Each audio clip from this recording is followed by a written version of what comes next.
జగనన్న అంటే జగనన్న ఒక్కడే కాదు, విజయసాయి రెడ్డి కూడా. ఇక జగనన్న విజయసాయి రెడ్డి అంటే ఇద్దరు కాదు, ఒక్కలే అనే తట్టుండేది జగనన్నకు విజయసాయి రెడ్డి సార్కు నడుమ బంధం. మరి గా బంధానికి ఏమైందో ఏమో కానీ ఇప్పుడైతే విజయసాయి రెడ్డి సారు రాజకీయాలకెంచి పురాగా బయటికి పోతున్నా అని రాజీనామా కూడా ఇచ్చిండు. మరి ఇక సారు రాజకీయాలకెంచి తప్పుకొని అటెన్క ఏం చేయబోతున్నాడో పురాగా తెలుసుకొనొద్దాం పాండ్రి. ఇయ్యల్ల రాజ్యసభ సభ్యత్వానికి రాజీనామా చేసిండు Vijayasai Reddy sir. Speaker sir సరే అని సంతకం కూడా పెట్టిండు సారిచ్చిన రాజీనామా లెటర్ మీద. ఇక గీ ముచ్చటెరకైన ఏపీ రాజకీయ లీడర్లు ఒక్కొక్కరు ఒక్కో తీర్లా మాట్లాడుకొచ్చిండ్రు. నాయకుని మీద నమ్మకం ఉంటే ఉంటారు, లేకపోతే పోతారు అని మాట్లాడుకొచ్చిండు సీఎం బాబు సారు. కొన్ని రాజకీయ పార్టీల్లో కొన్ని వస్తూ ఉంటాయి. నమ్మకం అనేది ఉంటే ఉంటారు, లేకపోతే వాళ్ళ దారి వాళ్ళు చూసుకుంటారు, వాళ్ళకుండే మార్గాలన్నీ కూడా. I don't want to comment much on that. That is their internal affair. రాజకీయాలున్నా రాజకీయాలు ఇడిచిపెట్టినా తప్పు చేస్తే శిక్ష పడుడే అని మాట్లాడుకుంటా గిట్ల కారెడ్డమాడింది హోంమంత్రి అనితక్క.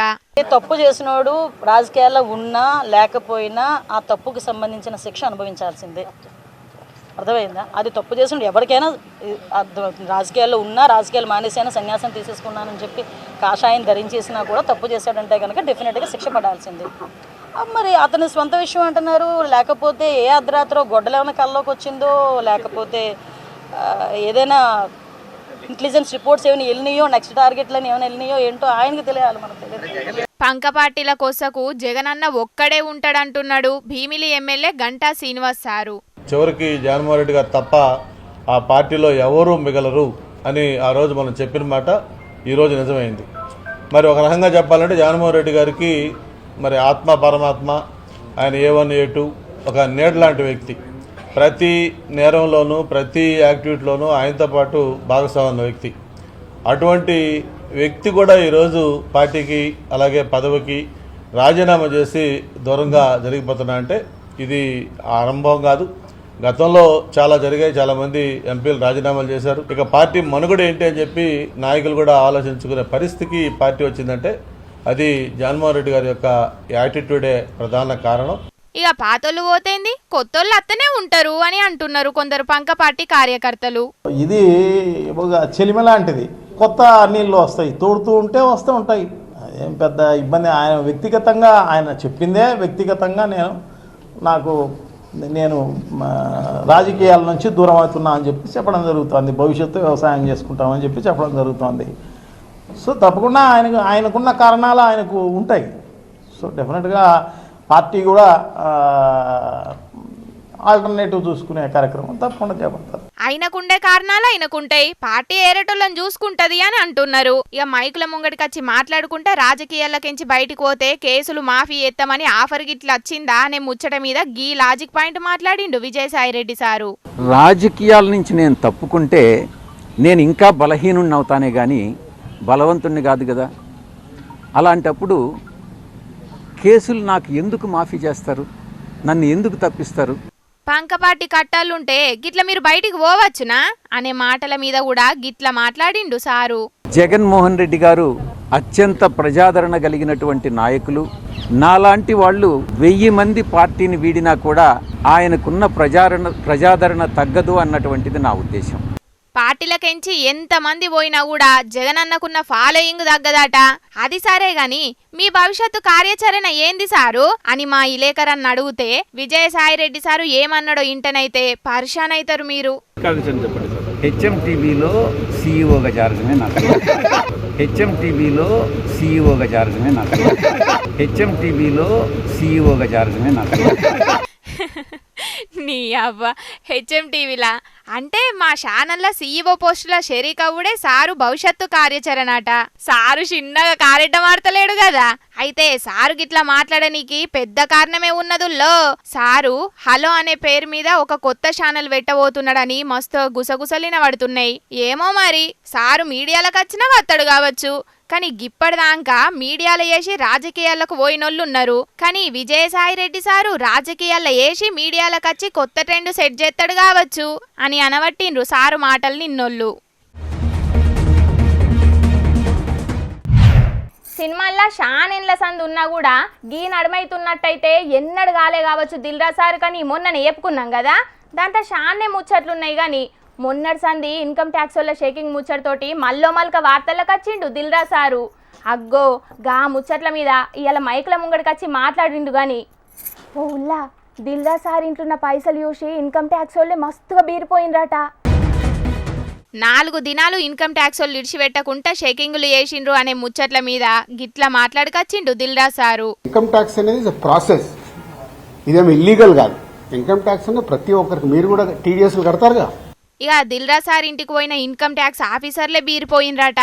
నా దగ్గర ఒక 5 lakhs, మా శిరీష్ గారి దగ్గర ఒక 4.5 lakhs, అలాగే మా డాక్టర్ ఇంట్లో 6 lakhs, ఆఫీస్లో 2.5 lakhs, మొత్తం బిలో 20 lakhs. మా అందరి దగ్గర కలిపి బిలో 20 lakhs ఉంది. టోటల్ కలిసి 20 లక్షలండి.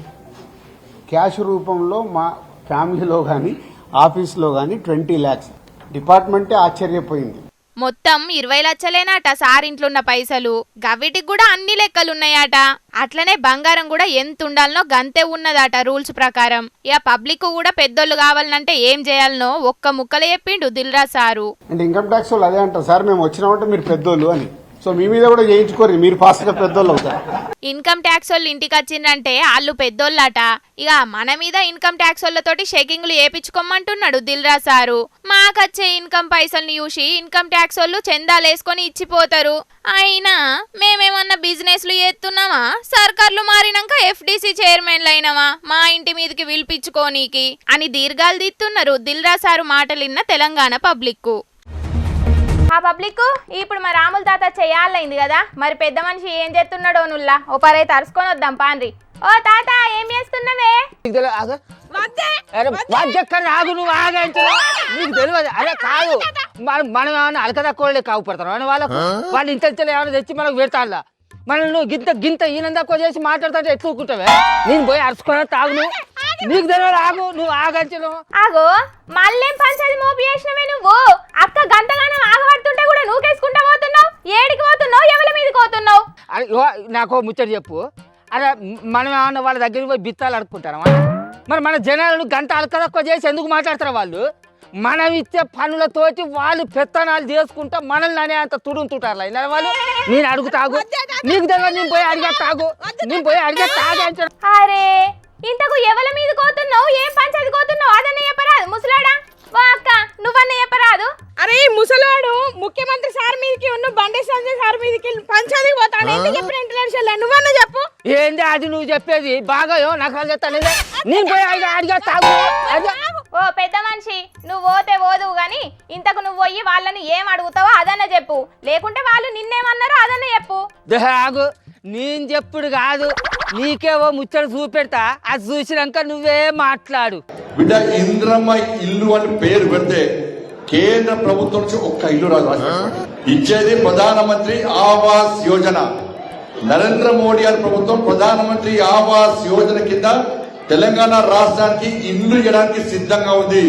మీరు ప్రధానమంత్రి ఆవాస్ యోజన పక్కకు పెట్టి ఇంద్రమ్మ ఇళ్ల పేరుతో మళ్ళా గ్యాంబ్లింగ్ చేసే ప్రయత్నం చేస్తే ఒక్క ఇల్లు కూడా కేంద్ర ప్రభుత్వం ఇవ్వదు.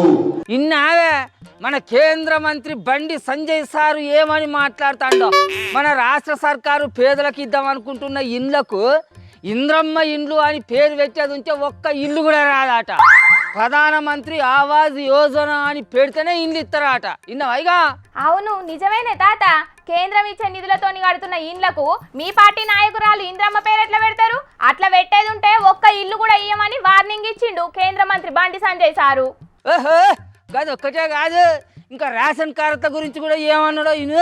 రేషన్ కార్డుల మీద ముఖ్యమంత్రి గారు ఫోటో పెడతారు, కాంగ్రెస్ పార్టీ ఇంద్రమ్మ ఫోటో పెడతారు. ఎవరు జాగిరి ఇచ్చేది నరేంద్ర మోడీ గారు, ఫోటోలు మాత్రం వీళ్ళు పెట్టుకుంటారు. రేషన్ కార్డుల మీద నరేంద్ర మోడీ గారి ఫోటోలు లేకుంటే మీకు రేషన్ కూడా రాసి పెట్టుకోరు.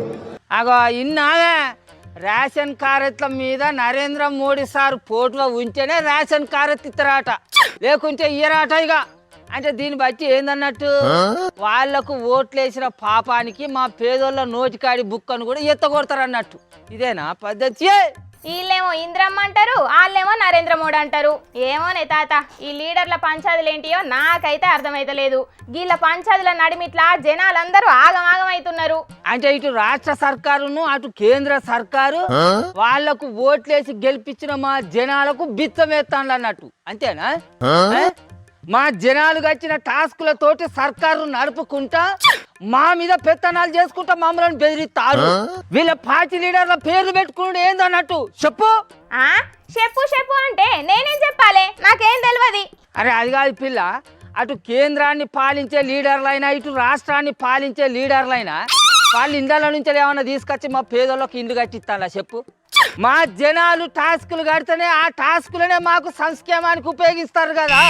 మరి అసంటప్పుడు మేము ఈ పేరు పెడితేనే ఇల్లు ఇస్తాం, లేకుంటే ఆ పేరు పెడితే మేము అసలుకే ఇల్లు ఇయ్యం బిడ్డ అని బెదిరిస్తే ఏందన్నట్టు చెప్పు. సరే బండి సంజయ్ సార్ గట్ల అన్నాడని ఇప్పుడు నువ్వు ఏడికి పోయి ఎవరితోని పంచాయతీ కొలుసుకుంటావు చెప్పు. ఎవరితోటి ఏమున్నది, అటు బండి సంజయ్ సార్ను ఇటు మన ముఖ్యమంత్రి రేవంత్ సార్ను ఒక దగ్గర కూర్చుని పెట్టి, మరి సారు మీరు ఇన్నొద్దుల సంధి మా జనాల ఓట్లతోటి గెలిచిన పదవులను అనుభవించుకుంటూ ఉంటారు కదా. మరి అసలు మా జనాలకు మీరు ఇప్పటి వరకు మీ ఇండ్ల నుంచి ఎంతెంత తీసుకొచ్చి తోడి పెట్టి లెక్కలు చెప్పాలి సారు అని అడిగేటందుకు పోతానా? అడుగుతాలే, ఊరుకుంటాను నేను. లేకుంటే నీ అవ్వ లీడర్ లెక్కనన్నా ఇండ్ల నుంచి తీసుకొచ్చి జనాలకు పెడతారా అని వాళ్ళ అధికారంలోకి వచ్చినాక ట్యాక్సులని నిత్యావసరాల ధరలు పెంచడం చేసి జనాల జేబులు ఖాళీ చేయకుంటే గదే 10,000. మరి అసలు ఇటు మన ముఖ్యమంత్రి రేవంత్ సార్ అయినా అటు కేంద్రం మంత్రులైనా కూడా వాళ్ళ ఇండ్ల నుంచి కట్టలు తీసుకొచ్చి మాకు తోడి పెంచినట్టు, మాకు ఆ ఇండ్లను కట్టి ఇచ్చినట్టు, మాకు పెన్షన్లు ఇచ్చినట్టు, మాకు బువ్వ కలిపి నోట్లో పెట్టినట్టు బాగా బెదిరిస్తే ఏందన్నట్టు. మరి ఎవరుకుంటారు మరి ఇంత మాట్లాడుతుంటే? ఏందన్నట్టు అంటే గా ముచ్చట మాట్లాడే పెద్ద మనుషులకే తెలవాలి. నువ్వేం చేస్తావు చెప్పు.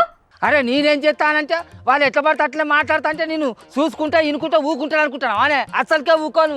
నువ్వు ఊకుంటావు కావచ్చు, ఈ గుడ్ల గుబ కండది ఊకుంటది కావచ్చు, కానీ నేను ఊకోను చూడు, వాళ్ళ సంగతి ఏందో అరుచుకుంటా.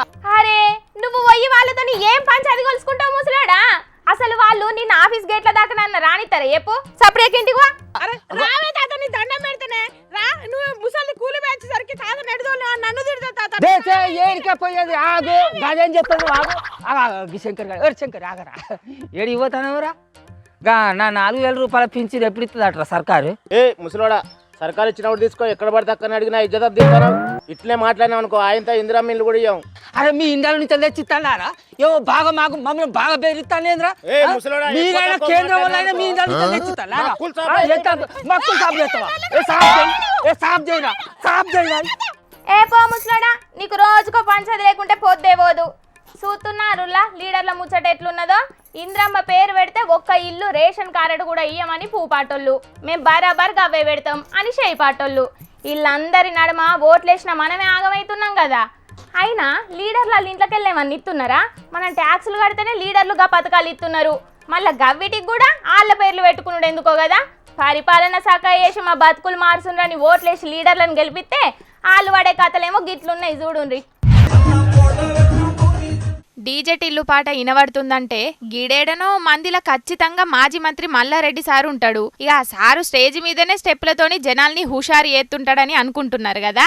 ఇప్పుడైతే మల్లారెడ్డి సారు లేడు గాని గా కార్యాన్ని మంత్రి సీతక్క ముంగటేసుకున్నది. అగో చూసిండ్రా, మేడము తెల్ల టీషర్ట్ వేసుకొని డీజే టిల్లు పాటకు జోరుగా స్టెప్పులు ఎట్లెత్తున్నదో. తలకాయకు 2 చేతులు పెట్టుకొని అచ్చం సినిమాలేసిన స్టెప్పులు లెక్కనే జోరుగేసింది మంత్రి సీతక్క. ఇక పక్క ఉంటున్నోళ్ళు కొత్త స్టెప్పులు చెప్తుంటే వాళ్ళని చూసి మేడం కూడా జోరుగానే చేసింది డ్యాన్సులు. జాతీయ రోడ్డు భద్రత మహోత్సవాల పేరు మీద ములుగుల పెట్టిన 3K రన్ పోటీలకు పోయింది మంత్రి సీతక్క. ఇక పోటీలైనాక ఆడున్న యూత్ పిల్లగాళ్ళతోని కలిసి జరంతసేపు గిట్ల సినిమా పాటలకు డ్యాన్సులు చేసింది. ఇక ఈ వీడియో సోషల్ మీడియాలో వైరల్ అయ్యే వరకు ఇక రేపు సినిమాల డ్యాన్సు కొరియోగ్రాఫర్లుగా రాజకీయ లీడర్లనే తీసుకుంటారు కావచ్చు ప్రొడ్యూసర్లని అనబట్టిండ్రు లీడర్ల డ్యాన్సులు చూసిన పబ్లిక్. ఇక ముచ్చట ఇట్లుంటే సత్యసాయి జిల్లా కదిరిల జూడుండ్రి రోడ్ల మీద పోయేటోళ్లకు పూలిచ్చుకుంటా వెరైటీగా రోడ్డు భద్రత మహోత్సవాల పేరు మీద అవగాహన కార్యక్రమం చేసిండ్రు. గిట్లా రవాణా, పోలీసు, వైద్యం మొత్తం 3 శాఖల ఆధ్వర్యంలో చేసిండ్రు ఈ కార్యం. ఇక బండ్ల మీద పోయేటోళ్ళు కార్ల మీద పోయేటోళ్ళు అందరికీ గులాబీ పువ్వులను చేతిలో పెట్టి రోడ్డు ప్రమాదాలు జరగకుండా రూల్స్ పాటించుకుంటా పైలంగా పోవాలని చెప్పుకొచ్చిండ్రు. ఇక ఏదో రకంగా పబ్లిక్ అయితే అటు లీడర్లు ఇటు పోలీసోళ్ళు రోడ్డు ప్రమాదాల మీద అవగాహన కార్యక్రమాలను మంచిగానే చేస్తున్నారు. గాని మనం గాళ్ళు చెప్పినట్టు రూల్స్ అన్ని చక్కగా పాటిస్తే రోడ్డు ప్రమాదాలు ఏవి జరగాయి, మన బతుకులు కూడా ఆగం కావు. ఏమంటున్నాం? రేపు ఐతారం కదా, ఇక హాలిడే పేరు మీద సుక్క ముక్కతోటి మంచిగా ఎంజాయ్ చేద్దాం అనుకునేటోళ్లకు సర్కారోళ్ళు పెద్ద శాఖే ఇచ్చిండ్రు పోండ్రి. రేపు తెలుగు రాష్ట్రాల్లో ఉన్న వైన్స్ మాంసం దుకాణాలు మొత్తం బంద్ పెట్టాలని ఇప్పటికే 2 రాష్ట్రాల సర్కారోళ్ళు ఆర్డర్ వేసిండ్రు. ఇక ఇవాళ రాత్రికేంచి కోళ్లు గొర్రెలను కోసుడు బంద్ చేయాలన్నట. ఇక ఎవరన్నా ఈ రూల్స్ బ్రేక్ చేసినట్టయితే వాళ్ళ మీద కఠిన చర్యలు కూడా తీసుకుంటారట. అయితే independence day, republic day, Gandhi Jayanti నాడు మద్యం మాంసం దుకాణాలను సర్కారోళ్ళు బంద్ పెట్టుడు అందరికీ తెలిసిందేనాయి. ఇక ఈ తాపొచ్చే రిపబ్లిక్ డే సండే వచ్చే వరకు చాలా మంది పర్షాన్లు ఉన్నారట. ఇటు రిపబ్లిక్ డే హాలిడే నాడు వచ్చుడే కాకుండా మీదికెంచి సండే వచ్చే వరకు సుక్క ముక్కకు దూరం కావాల్సి వచ్చింది. అటు హాలిడే మిస్ అయ్యే, ఇటు వీకెండ్ ఎటు కాకుండా ఓవట్టే అని మస్తుగా రందిపడుతున్నారట కొందరు పబ్లిక్. వీకెండ్ మిస్ అయినా సుక్క ముక్క మిస్ అయినా కూడా మంచిదే గాని టీవీలో వచ్చే ఖడ్గం సినిమా మాత్రం అస్సలు మిస్ కావద్దని అనుకుంటున్నారట ఇంకొందరు దేశభక్తులు. నేను ఎక్కడ ఇప్పటి వరకు రేషన్ కార్డు మీద దరఖాస్తు చేయలేదు, అలాంటి ప్రయత్నం కూడా ఎన్నడూ చేయలేదు. నా పేరు నాకు తెలియకుండా రాష్ట్ర ప్రభుత్వం నుంచి జిల్లాకు, జిల్లా నుంచి మండలానికి, మండలా నుంచి గ్రామ అధికారులు ఆ లిస్టులో నా పేరు ఎట్లా వచ్చిందో. అగో ఇన్నర్ కదా నర్సంపేట మాజీ ఎమ్మెల్యే పెద్ది సుదర్శన్ రెడ్డి సార్ ఏమన్నాడు, నేను ఎప్పుడు కూడా అసలు రేషన్ కార్డుకే అప్లై చేయలే, అసొంటిది లిస్టులో నా పేరు ఎందుకు వచ్చింది, అసలు నా పేరు ఎవరు పెట్టిండ్రో వాళ్ళ మీద సర్కారులు యాక్షన్ తీసుకోవాలని డిమాండ్ చేసిండు. అయితే వరంగల్ జిల్లా నల్లబెల్లిలో పెట్టిన గ్రామ సభల లబ్ధిదారుల లిస్టు చదువుతుంటే అందులో సారు పేరు వచ్చిందట. అగో లీడర్లకు కూడా రేషన్ కార్డులు ఇస్తారా అని మస్తు పర్షాన్ అయినరట ఆడున్నోళ్ళందరూ. ఎందుకైనా మంచిదని అనుమానం వచ్చి లిస్టును మల్లోపారి చెక్ చేసిండ్రట ఆఫీసర్లు. అడ్రస్ చూస్తే సార్ ఇంటి నెంబర్ తోటి సహా వివరాలన్నీ కరెక్టే ఉన్నాయట. ఇక ముచ్చట సార్ కెరకయ్యే వరకు లబ్ధిదారులు నిడిచిపెట్టి అప్లై చేసుకొని నా పేరెందుకు పెట్టిండ్రని ఆఫీసర్ల మీద బగ్గనే గరమైండు గిట్లా. నిజమే కదనుల్లా, ప్రజాపాలన పేరు మీద పెట్టిన దరఖాస్తుల్లా ఆఫీసుల చుట్టూ తిరుక్కుంటా ఎన్నో మలకలు అప్లై చేసుకున్నాం. లిస్టులో మా పేరు రాలేదంటే మా పేరు రాలేదని మొత్తుకుంటున్నారు బీదబిక్కోళ్ళు. మరి లిస్టులల్లా గసంటోళ్ళ పేర్లు రాకుండా మాజీ ఎమ్మెల్యే పేరొచ్చుడైతే చాలా చిత్రంగానే ఉన్నది పోండ్రి. గట్లుంటది మరి ఆఫీసర్ల పనితనం. ఏం చేస్తాం? పబ్లిక్ తెచ్చిన కాడికి వార్తలన్నీ చెప్పేసిన ఎట్లున్నాయి, మస్తుగున్నాయిలే. ఇక ఇవుల్లా తాజా పంట సమర్పించు ఎల్టీ జోర్దార్ వార్తలు. మళ్ళొచ్చే జోర్దార్ వార్తలలో మస్తు జోర్దార్గా అందరం కలుసుకుందాం. అప్పటిదాకా ఏం చేయాలన్నా ఎరికనే కదా, చూస్తూనే ఉండుండ్రి హెచ్ఎం టీవీ. అట్లనే ఇంకెన్ని మంచి మంచి వార్తల కోసం హెచ్ఎం టీవీ యూట్యూబ్ ఛానల్ను తప్పకుండా సబ్స్క్రైబ్ చేసుకోండి. గిసంటి ముచ్చట్లు ఆడ మస్తుగుంటాయుల్లా. అన్ని ముచ్చట్లు మీ దాకా చేరాలంటే తప్పకుండా గంట కొట్టుండ్రి, లైక్ చేయండి. ఈ ముచ్చట్లను మీ దోస్తులందరికీ షేర్ చేయండి. ఏమంటున్నాం? సరే మరి ఉంటా, టాటా, నమస్తే.